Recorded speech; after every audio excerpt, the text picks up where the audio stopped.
Hello? Yes, would work. Good morning, everybody. Great that you could make it this early. And especially those who come from Blekinge. Welcome here for the very first time. I'm happy to see so many, well, kind of awake faces. Haven't been a student myself a couple of years ago. Well, actually, it's plenty of those years ago. I know how things work. All right. Björn has described a bright future for you guys as a software developer or tester or product owner or in any other IT occupation.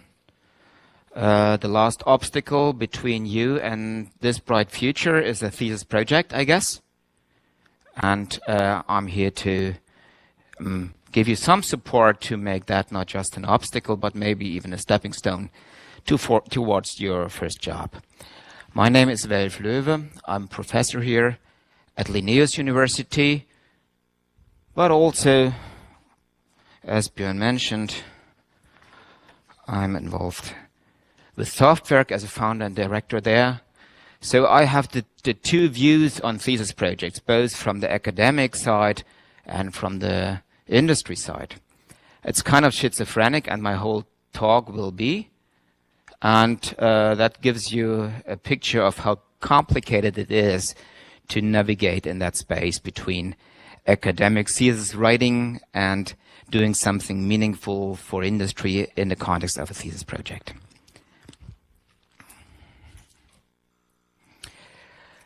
Anyway, I would suggest you to try to make a thesis project together with an industry company. Maybe you find one among these 22 companies who are here around today, because that is, as I said, a very good stepping stone to get a first job. So you get in contact with real-world problems, with real-world developers, with real-world professionals in the fields that you aspire to work in early, and that's a good thing. You may meet your future employer, as I mentioned. You can test your knowledge and your abilities. For me, it was an eye-opener when I met first industry and understood, yeah, the things that I learned during my studies, they had a kind of relevance. And the people there who didn't take the same courses, the same classes that I did, they had some benefit from the knowledge that I could bring in, even as a very junior person. So that's also very good for your confidence. English is usually not a problem. It's a company language, or at least it's understood. So for those of you who are not native Swedish, this shouldn't be any problem. However, you should consider also the downside. So you should be aware of these things are not just a free lunch. They come at a certain price. It usually requires more effort to do a thesis work together with an industry company. And I will explain you why in a short bit. One reason is you have to serve two bosses, right? You have to make your supervisor at the university happy, and also you make your supervisor at the company happy. And as we will see in a short while, they come in with very different ideas on how your thesis project should look like and what they expect from you. Also, usually here in Sweden, there's no payment for these kind of projects. It's different from other countries. In Germany, you would get paid for that even.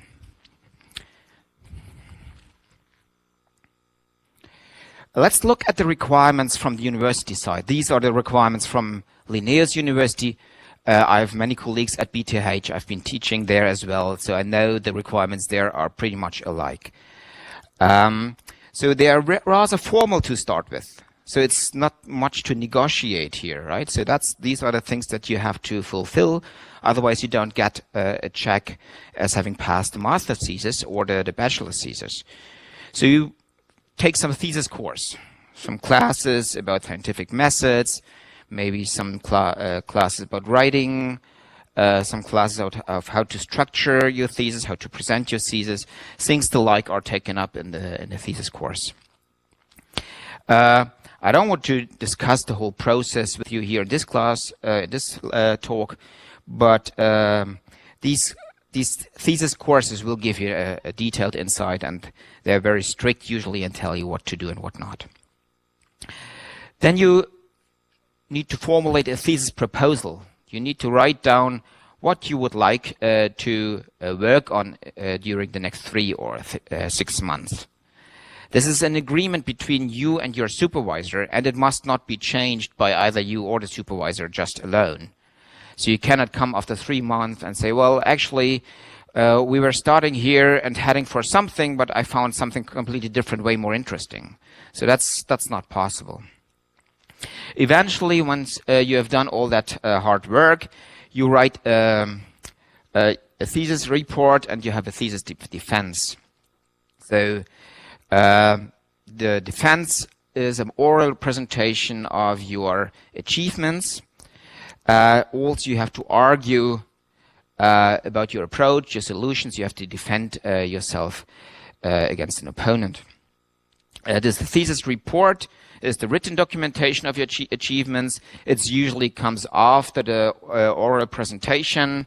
It includes, again, the results and the discussion from the thesis defense, and that is what you get your grade for, right? So the supervisor and the examiner will eventually look at just the thesis report, and that's what they will grade. So all the nice work that you've done for the company, if it's not reported or not relevant for the report, will count null. Well, let's look at the thesis proposal first. It's something that needs to be agreed between you and the both supervisors, the supervisor from the company and the supervisor from the university. It contains a problem statement. What do you want to address here? It describes goals and success criteria. What should be reached and how should we measure success? What's the definition of done, so to say? You could say, oh, I will build this fantastic website. That would be the goal. And then you could have any number of different goal criteria, like it should be the fastest one, right? That would be one goal criteria. Or it should be generated from a specification, would be a completely different goal criteria. Or it should be quite extensible, would be yet another goal criteria. Or it should be very user-friendly, another goal criteria. So depending on the goal criteria, you would do 4 completely different kinds of work. So the criteria is in a way decisive, and it's also your definition of done. It's once you have achieved these measurable criteria, you can say, okay, I'm ready with my project. Then you have these scientific questions, at least on master's level thesis, you must have that. On the bachelor level thesis is maybe included, but maybe not, depending on how strict your supervisors are. It's not required by the Swedish government, so the universities and your supervisors might decide differently from time to time. So here you have to formulate what's scientifically interesting in the thesis. And that could regard the goal, but also the scientific method. So the goal could be completely boring if your scientific method is scientifically interesting, that still counts. So usually in the context of a thesis project with industry, this is a tricky part because the industry wants you to do something which is hands-on, usually. And the supervisor from university says, well, what's the scientific challenge here? Right? And then it's a hard thing to come up with something in the goal, maybe, but maybe you find something scientifically interesting in the approach to the goal. And that's good enough. Well, in the thesis proposal, you also have a plan, which usually is not realistic, but you have to have it there anyway. You say, well, these are the tasks, these are the milestones, these are the deliverables. You write it down, and then in most of the cases, you ignore it. This thesis defense I mentioned, you invite your supervisor from industry, of course, but in fact, it's an academic exercise. Right? It serves the purpose of getting this formal stamp, yes, I've passed the master thesis. That's the important part here. Of course, out of courtesy, you invite the supervisors from industries, and sometimes they come, and we are not disappointed if not, right?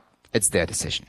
You present the problem, the goal, the criteria, the scientific questions, the motivations, and everything that you have achieved.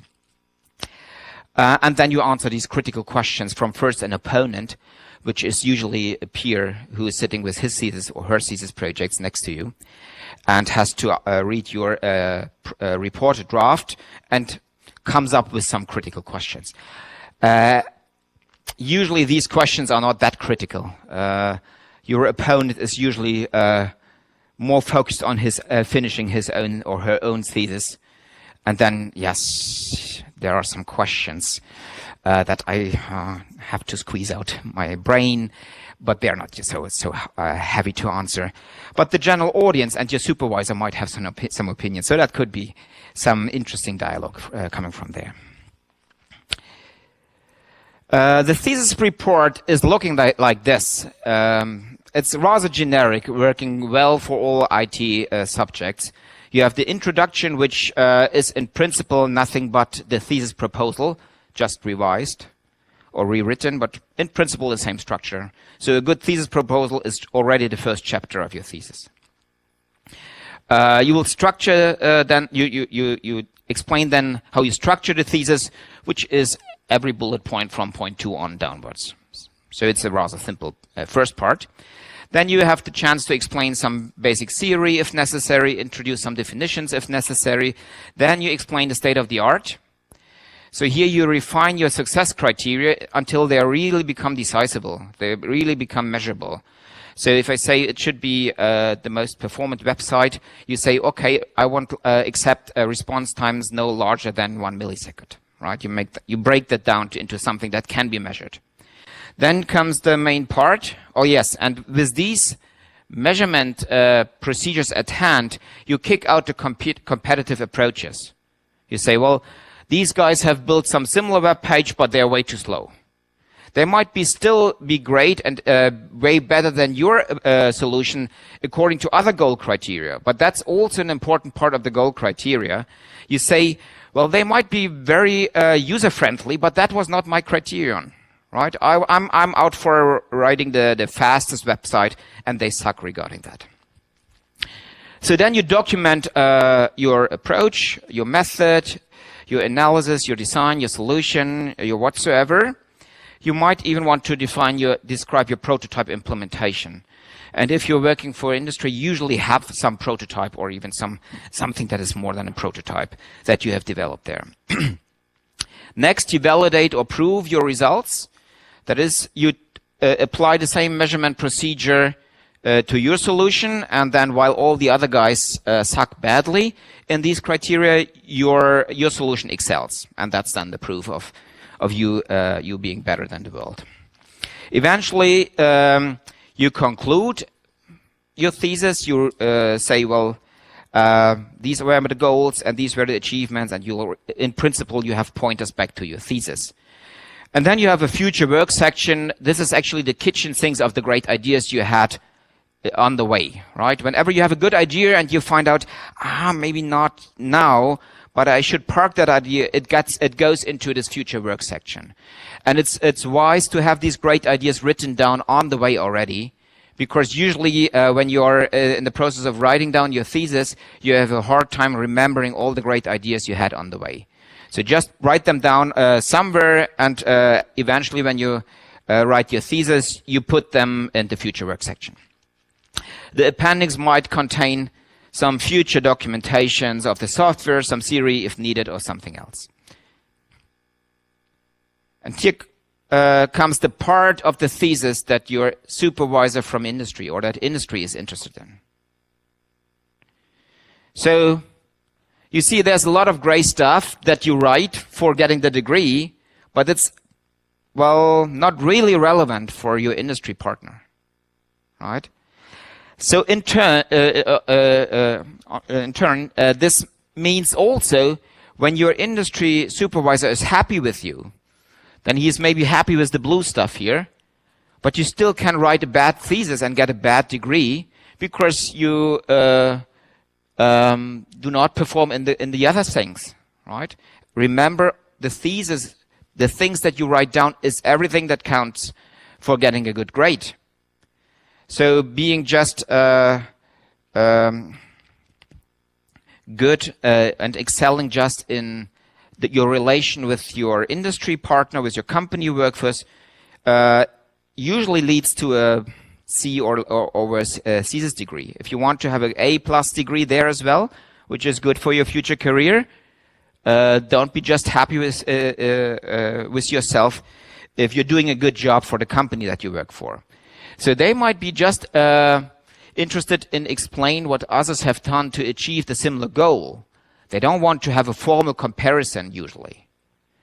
They might just be interested that you document your analysis, design, and solution.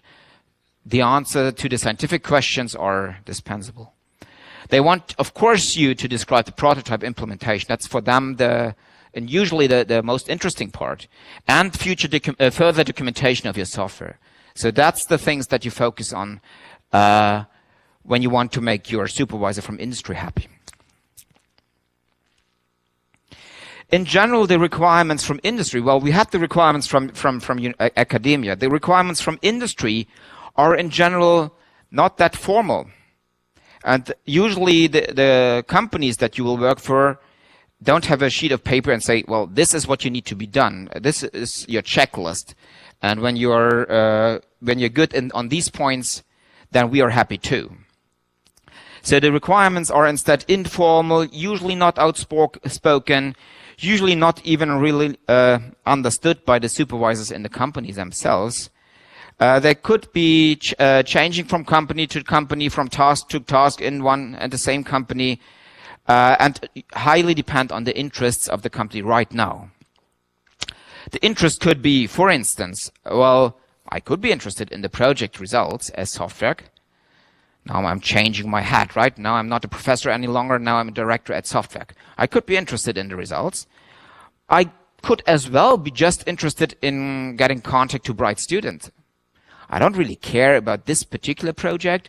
I just tease them a bit, challenge them a bit, and then I see, well, they perform quite well. They work hard. They're nice people. Talk to the other guys.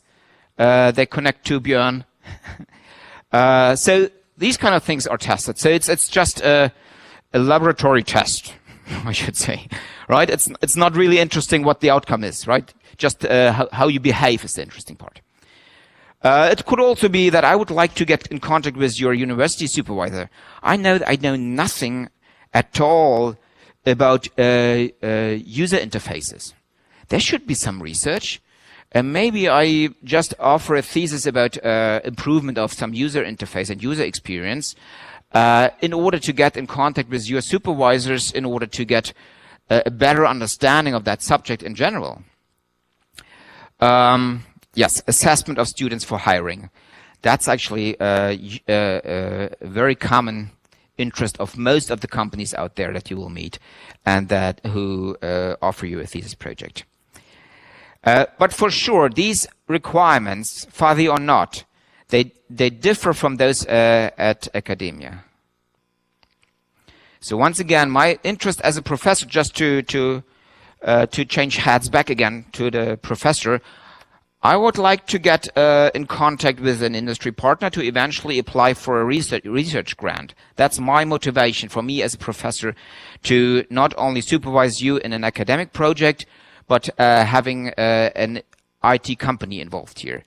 I would like to support a research partner that I already have in a common project.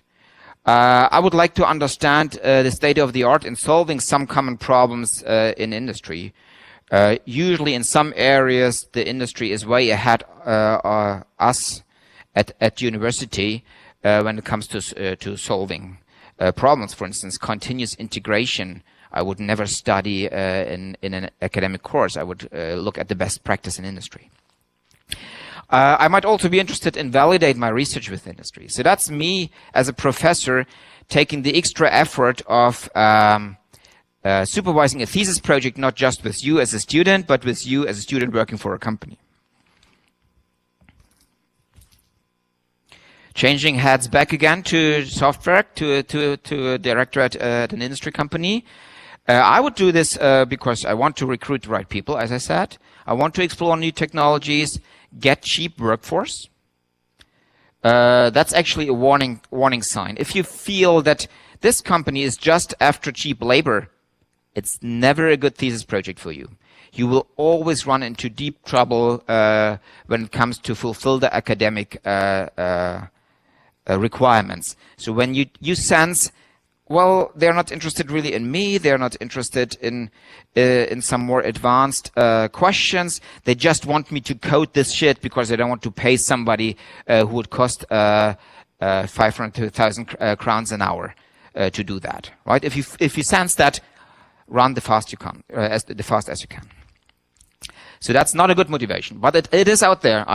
That's not doing, so we at software don't do that, but it is out there as a motivation, and you have to use your senses in order to not run into such a project.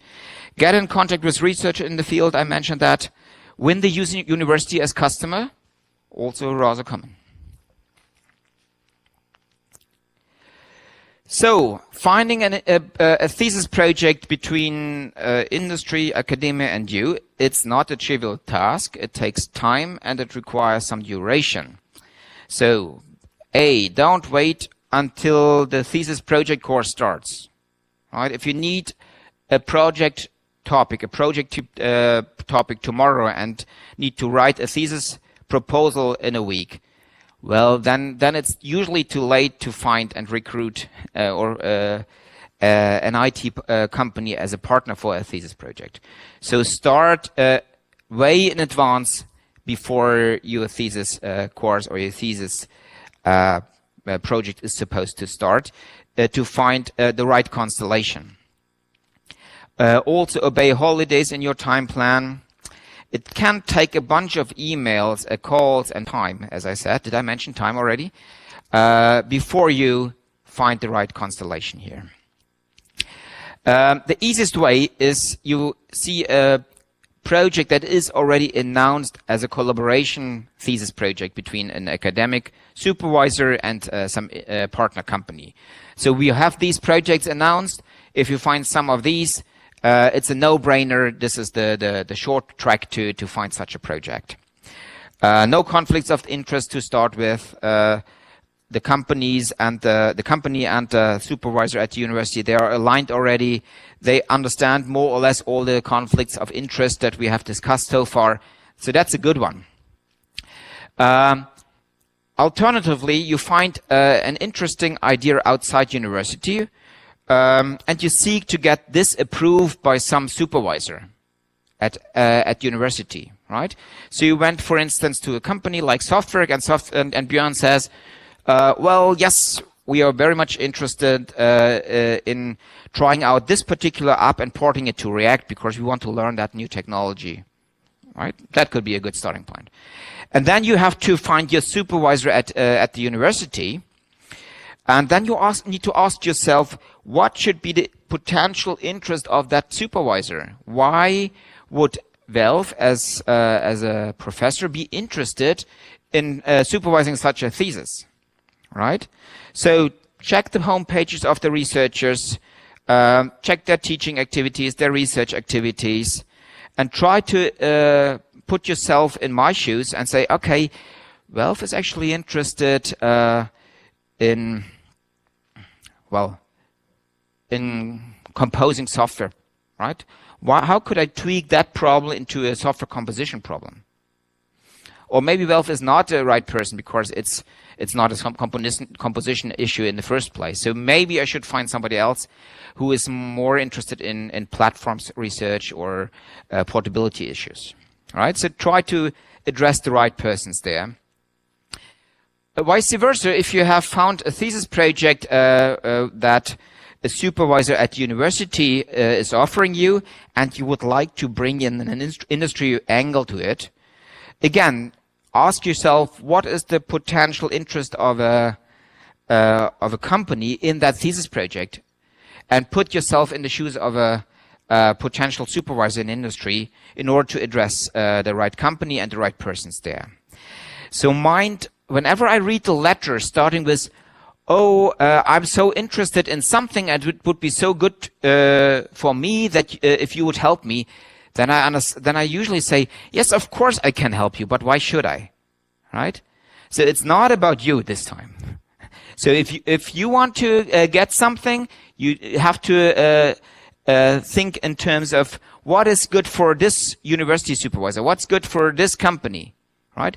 Give it a serious try. You can fail here, but if you try and fail, I'm very open-minded and very happy to help you, usually.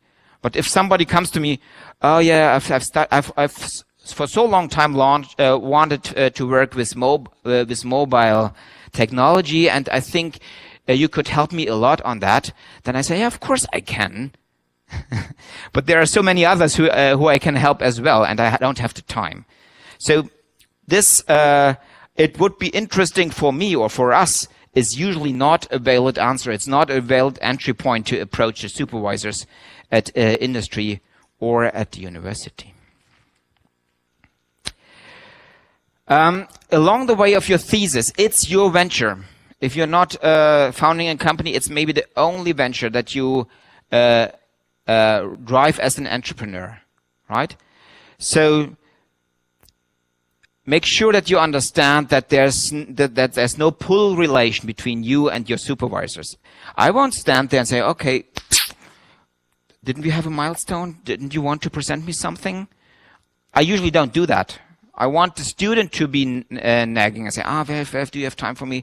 Do you have time for me? I have this question. I have this new idea. I've done this. I want to show you. That's the way it should go. So it's your project, and usually it's not on the critical, your projects are not on the critical path for neither the supervisors at the university nor for the industry companies. Actually, they are designed for not being on the critical path for the industry. So if you don't come back, if you don't push, they won't pull. Don't waste time. I mentioned time already. A day that you lose at the beginning of your project hurt as much as a day that you lose at the end. And usually at the end there is crunch time, and you will feel very pity about all the days that you wasted in the beginning. So don't. I think your first priority in this rather complex relation between different requirements, your first priority should be getting a bachelor or a master of science degree, right? There is a flourishing market where people try to sell obscure degrees in obscure subjects from obscure university. And there is a reason for this marketplace exists, right? Later in your career, you will find out it is important that you have a decent master's or decent bachelor degree. And then it's usually too late. You have family, you have obligations, you have no time, and therefore there exists this market. So take the opportunity to get this bachelor or master's degree now, because now it's a standard procedure. Later it will be hurting you if you want to do that, and it might even force you to buy some obscure titles that are worth nothing in the end. So even if the tensions between the university, the industry partner, and you become too hard, I would tend to step over to the university side, make my master's degree there, and then make a fresh start with another company. Okay? Don't be tempted, or you will be tempted maybe in this situation to say, I just ignore the master's degree. I just start with the job at this company. They offer me the job. And that might go well, and that would be no harm for you maybe the first year. But then you work with some technology, and in this technology you might be good, but there's always the risk that the full technology is chopped off. Like you might be the best Objective-C programmer, and then there comes Swift, and you are not needed any longer. And then you have to apply for a job, and then you don't have a degree. Right? That's an unfortunate situation that you should avoid at all costs. But you should, of course, avoid these tensions so that you don't have to decide. You get both a nice, happy industry supervisor plus the degree at university. So therefore, you need to keep up the communication with both sides, with the university supervisor and with the supervisors at the company. Especially report every deviation that you see from the initial thesis plan. So if you see, oh, this is not achievable, I'm usually very open-minded. If you come to me and say, I've tried this very hard, we have agreed on that goal, but can't we tweak it a bit? Because that part was way more difficult than I thought it would be. And then, of course, yes, focus on that. That's interesting as well. Skip this one. No problem usually, right? Just communicate with me, or just communicate with your supervisor. If you want that your industry project is a success, well, you need, of course, to keep up the communication with your industry supervisor. You cannot drop out of that project and then return 2 months later. That works with a university course. I have students who drop out of my compiler construction class, and a year later they come back. Oh, can I can I jump in and just complete the course, write the final written assignments? Is that okay? And it is usually, right? I wouldn't mind as a professor at university. In industry, it's a no-no. You won't do that. That would never work. So if you come back, then they would say, oh, sorry, I'm short of time, but no. Yeah? So change behavior. If you have adopted this bad behavior at university, and university usually is forgiving, skip that behavior when it comes to your relation with industry. You will be rather seen as a junior employee, not as a student. So behave like an employee. Behave like an employee, not as a student. Right? Coming late is not a good idea. Coming late to appointments is not a good idea. Being sloppy and disrespectful in any way, it's not a good idea. Not that you are all this as a student, but well, we've seen people dropping in late, and that's not an issue. It is an issue in industry.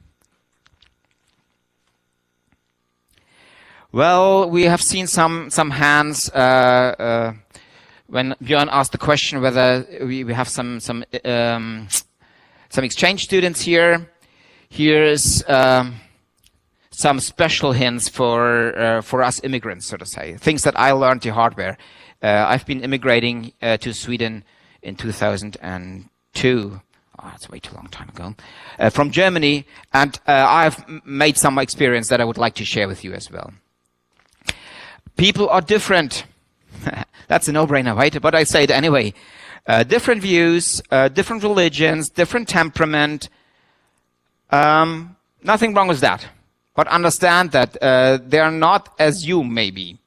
And if you just project your own experience, your own temperament, your own expectation to your supervisors, you might be wrong because of cultural differences. Understand that there are things that are acceptable in your home country which are inappropriate here. So being very direct is very much appreciated in Germany.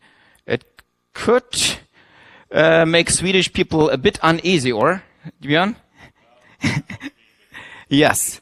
So I say it like that. If a German has a question, he makes a statement. If a Swede wants to make a statement, he asks a question. So that's maybe the difference here, right? I've learned it the hard way. Maybe you should learn it a bit more careful than I did.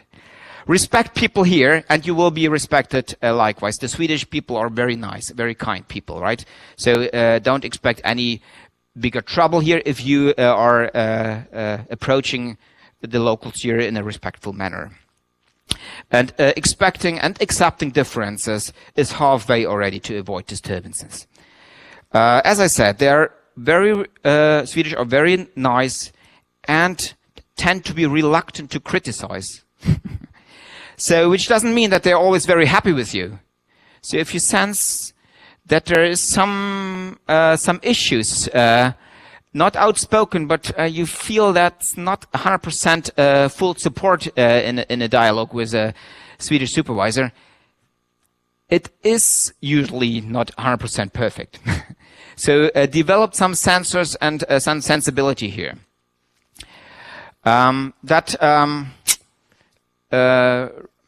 Avoid some problems with future colleagues or your supervisors. Welcome. You missed the best part. Sorry for that. What was your name? Jakob, yes. But that was just for the immigrants. So it's your full right to join in later. Some do's and don'ts, again, for the general audience. Be proud of your education. You are generally well educated and prepared for the jobs in industry. I've taken in quite a few people from this and from other universities, and the education is usually very good. So there's no problem that the professors or the teachers haven't prepared you well for your industry career. Also, disrespectful remarks vis-a-vis your about your university, your fellow students or your teachers falls back on the university and eventually on yourself. So if you say, well, this Welf as a teacher, he sucked badly. He was really totally incapable in transporting some ideas, then it might be true. But be careful with these kind of bold statements, because usually the perception on the other side is not, oh, that must be a bright student because he criticized the professor. The perception is rather like, oh, let's see. Let's see if he really is so brilliant that he can make such bold statements. Don't think that you know everything on the other side. We at university, we are very good at transporting knowledge, right? So we can bring you theoretical knowledge, books that you would to put on top of each other, and you have to read through from the bottom to the top in order to understand some concepts. We are not so great at transporting experience. We try with lab courses or with internships, but actually that part is nothing that most teachers possess themselves, and then it's not so we are not so good at transporting it. So experience is something that you get in industry. Having said that, there are some experienced people that we will meet already under your thesis project time, which you could learn from a lot, which you would never learn from a university teacher with all his or her knowledge. You cannot gain experience by studying, just by working on practical things. You're also representative of the company that you work with. So when you come back to defend your thesis or to work or discuss with your university supervisor, you will be seen as a representative of that company. And if it's in the interest of the company to establish a certain connection with university, well, be an ambassador here. That's your job as well, right? That's serving your future employer well.